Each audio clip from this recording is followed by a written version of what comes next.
Good morning. It's our first wake up in Kingsman, Arizona. And we are going out to adventure. Look at Jumbo's shirt. Don't read this shirt. He's so silly. So we're going to go and adventure. Come along. And I hope you enjoy, because I know I will. So from Kingman Campground, Kingman, Arizona, we have driven to Boulder City, Nevada. For what? The Hoover Dam. Let's go check it out. The dam tour takes an hour long and it will start at 10 a.m. Good. Yeah. Good. Yeah, Too. great. Do you guys have claustrophobia? No. Okay, good. I mean, how claustrophobic? I think the worst of it is the elevator ride. You kind of crammed in there with 30, 40 people going down for 70 seconds. Oh, it's fine. Okay, $60, please. And in 1931, the structure that would one day bear Hoover's name began with an explosion. Not only of black powder and dynamite, but one of human tenacity and ingenuity. It was the largest single contract awarded to that time by the federal government. It took the combined resources of 6 companies, forged into a single contracting entity, to undertake the mammoth project. But before the first shovel of earth could be removed, the Colorado River had to be diverted from its timeless path. The key was to cut 2 tunnels through the canyon walls on each side of the river, each 56 feet in diameter and approximately 4,000 feet long. The 4 tunnels took 2 years to complete. With the tunnels open and cofferdams in place, the Colorado River had no choice but to leave its riverbed and flow through the man-made corridors.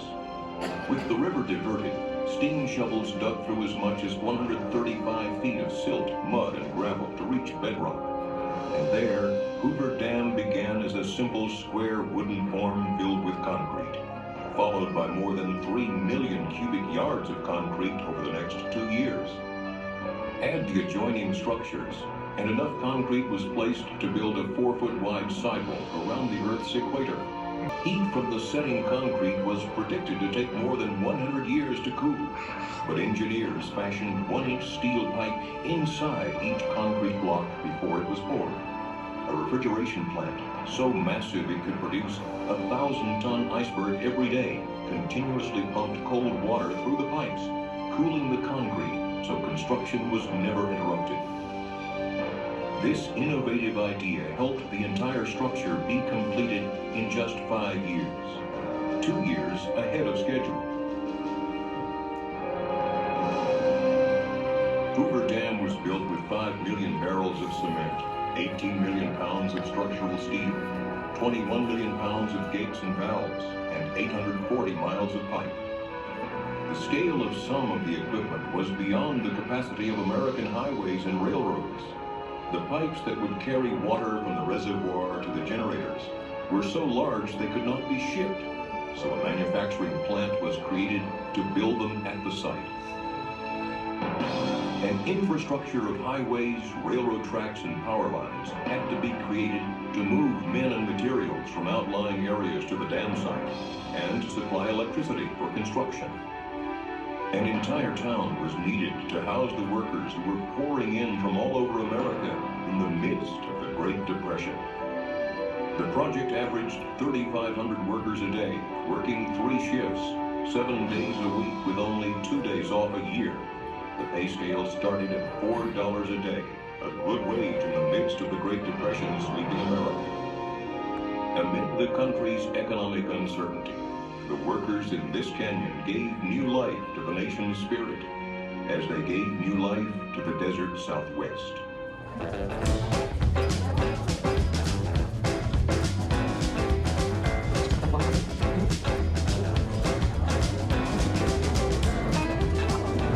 All right, so welcome to the Nevada side of the power line. Now please look down onto the power line floor.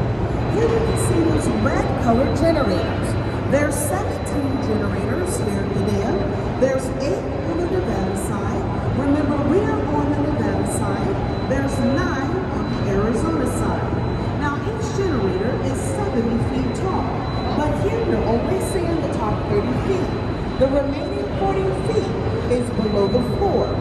The generators can produce up to 130 megawatts of electricity, and one generator can provide about 65,000 homes with power. Now, each generator has a light on the top. If the light is on, the generator is producing what is demanded. If the light is off, the generator is at rest. 3 on. But on the power plant floor, we have another type of generator. It's smaller, but it's powerful. Take your eye and look down onto the floor into this fenced-in area. Here you can see this rust-colored Pelton water wheel. There's 2 of them here at the dam. There's one here on the Nevada side, one on the Arizona side. Now, these generators can produce up to 2.4 megawatts of electricity, but they're used in-house only. And they provide the power for the plant operations, the visitor center, the parking garage, the lights, and all the buildings you see here on the Hoover Dam site. Now on the power plant floor, there's a lot of heavy lifting that takes place. And for that job, we have bridge cranes. Take your eye and look up to where the American flag is hanging. Here you can see this green colored P&H bridge crane. There's 4 of these cranes here at the dam. 2 here on the Nevada side, 2 on the Arizona side. Now these cranes are original to the dam. They run the length of the power plant. They were built in Milwaukee, Wisconsin, and each of these cranes can lift 300 tons. Now to give you a visual of what 300 tons kind of looks like, the Statue of Liberty in New York City is 225 tons. However, one of the rotors, take your eye and look down. This is a rotor that's inside the generator. This rotor comes from N3, Nevada 3, so Nevada 1, Nevada 2, Nevada 3. This rotor can weigh over 560 tons. So it takes both of these cranes. They work together. They form a super crane to get the job done on the power plant floor. So when they built the Hoover Dam, it's all about perspective, folks. When they built the Hoover Dam, it was the largest dam in the world. By the time they got the 4th generator online, it was the largest hydroelectric plant in the world. So they built it with tourism in mind. It was always a factor. And so the poor workers, you know, they're down here in this sweltering heat and they're like, really? Damn tourists, really? So when they did it, Gordon Kaufman worked with John Savage for the exterior, that Art Deco, the beveled edges and the rounded corners, absolutely timeless, really clean. I can't just, that'll never be outdated. Down here, Alan Tupper True worked with the interior designers, gave it the terrazzo. Let's talk about the terrazzo. Terrazzo is derived by the Italian word meaning terrace, which is really appropriate out on the balcony when we're doing the talks. But let's just call it what it is, cheap man's marble. Yeah, you crush up marble, mix it up with cement, and they placed it in here 11.5. I thought these were big old slabs. They weren't. It was just poured in here, and they buffed it, shined it, and they lined it with aluminum to accentuate the aluminum doors. Now, aluminum to us, a recyclable product. Aluminum in the 30s and the 40s, kind of a precious metal, but it absolutely made sense. Down here, it didn't rust near the river. Okay, the light fixtures through the power plant and inside the dam are aluminum as well. They're all original, all meticulously kept. Light bulbs, not original, okay? I did have a guest ask me that, and there are no dumb questions here at the Hoover Dam. That one came close. Okay, this is my favorite inlay. This is symbolic of the rotor spinning inside the stator, exciting the electricity out the side, and the lines going down the hallway in the dam represent the cable taking it to its destinations. Once you step inside these doors, you're inside the Hoover Dam. Follow me.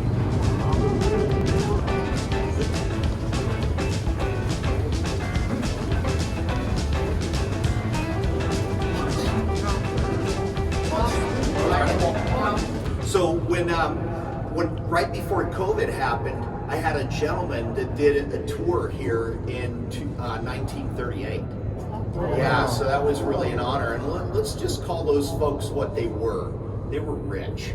Okay, it cost $0.25 to go on a tour. Now, don't go renegotiate your ticket price. I know what you're thinking. $0.25 back then would buy you a big porterhouse steak downtown Las Vegas. It was a lot of money. So the people that did these tours, they were the rich folks, and they treated it like an event. Yeah, they would dress up. The gentlemen would wear wool suits. And try wearing one of those in 115-degree weather. And the ladies would wear dresses and heels. And now they wear blue T-shirts and a Chicago Cubs hat. Yeah, and you know, it's all good. I love it because I don't want to give up the shorts for nobody. You know, it's relaxed. It is. And people should be able to come down here and, you know, really enjoy what they accomplish down here. So that guy that came down here on that tour, I told him, man, you were rich. And he said, well, we were okay. And I said, well, that's code for rich. and so he laughed, but he deserved all the success he had because he was just the nicest guy. And everything that he, you know, saw in here just took him back. Everything's original. Everything's original. The tile through here was bought in New Mexico. Every state in the union had input into the build. Not that they gave. It was the All-American Dam for a reason, because the United States government bought goods and services from all over the United States so that they could influx money into the economy during the Great Depression.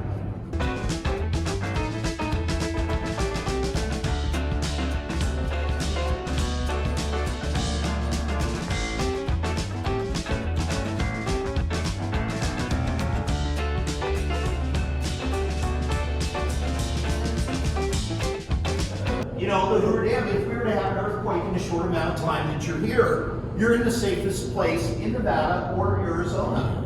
Yeah, the dam is pretty resilient. It's rated for an 8.6 magnitude earthquake. Now, it doesn't mean I want to be here when they test it at 8.6 magnitude, but words of encouragement. If you see your tour guide running, follow him.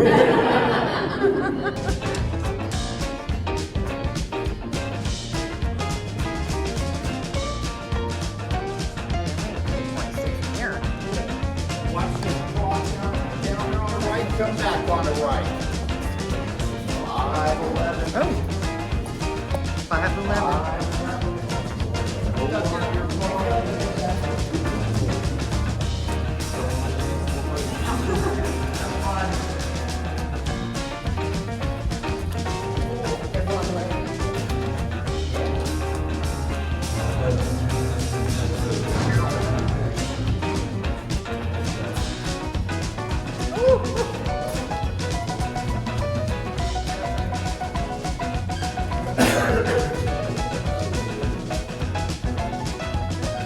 Oh, I thought he meant we were going to be in a room that was circular.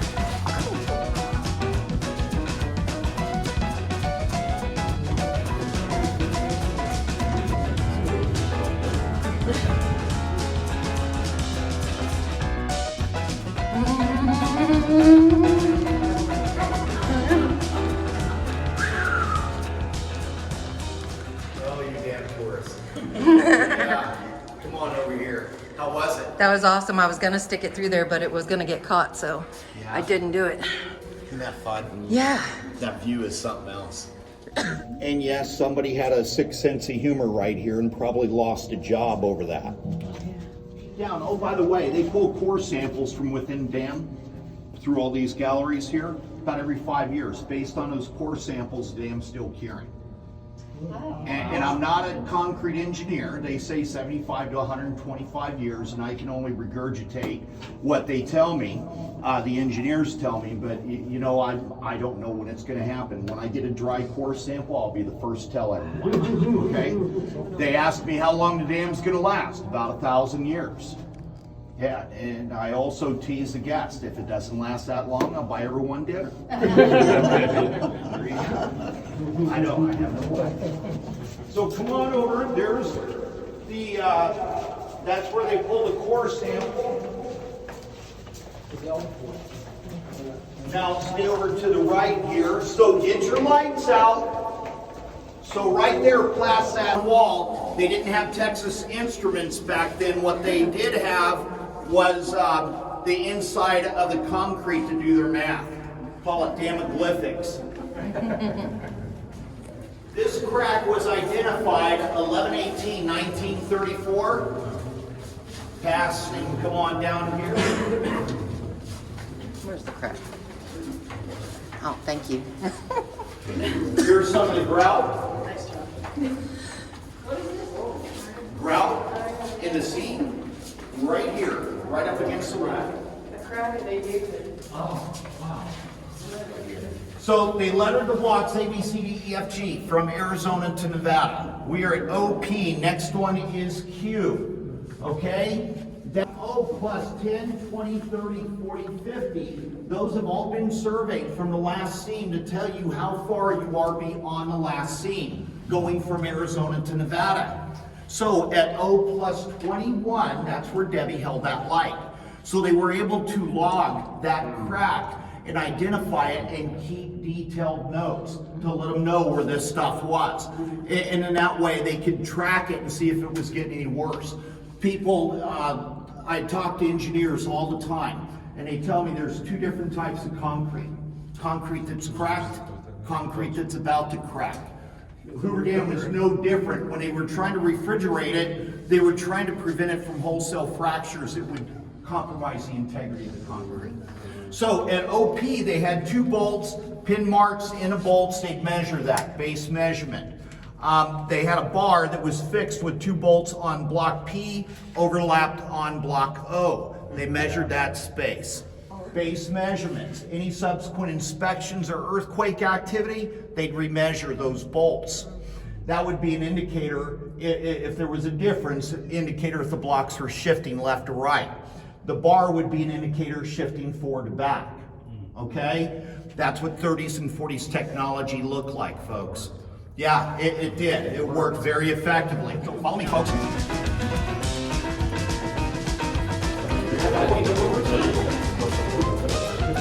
Hey, folks, there is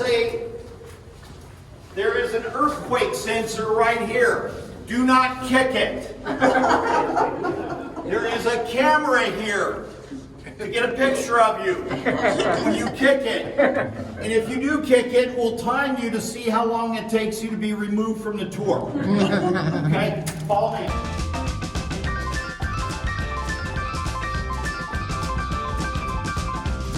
Stairway to heaven?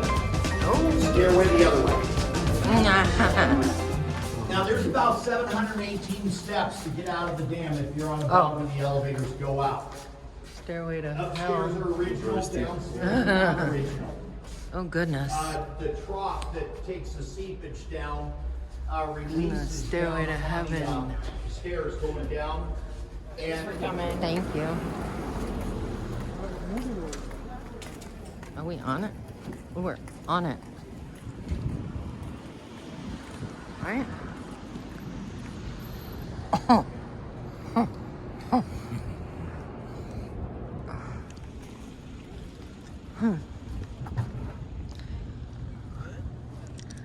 Danger, keep off wall.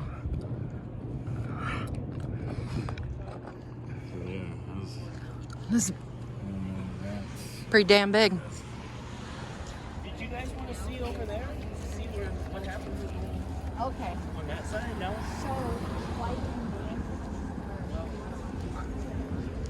He must be giving their tour. I want to go right here. Get the whole damn picture. Okay.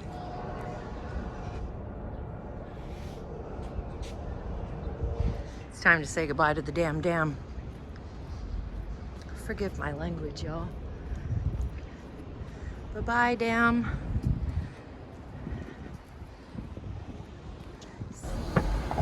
We're gonna do the damn drive.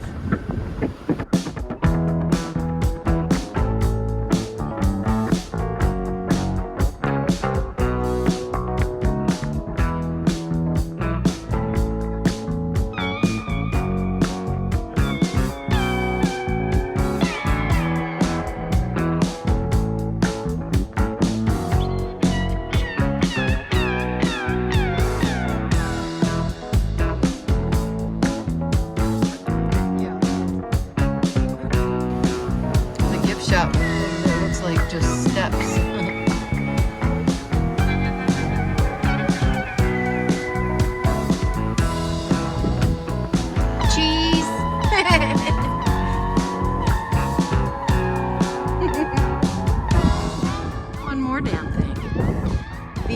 overflow. It's scary as hell. Imagine getting sucked into there. So when the water overflows, which doesn't look like it's ever gonna happen anytime soon, that's where it goes. Then we have one more place, I think, if I paid attention. There's another one on that side. Okay. I'm over this damn thing now.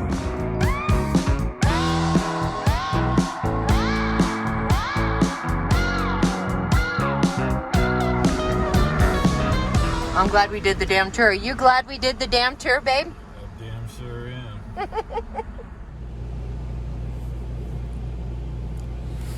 All right, y'all. It's time to close it out. Huh. We had a long day, and then we had to go to Walmart and get supplies, right? So now we're gonna sit here and chill. And we've got a new follower, our next door neighbor here. Thank you, Sasquatch. Good night. Say good night, babe. Good night, babe.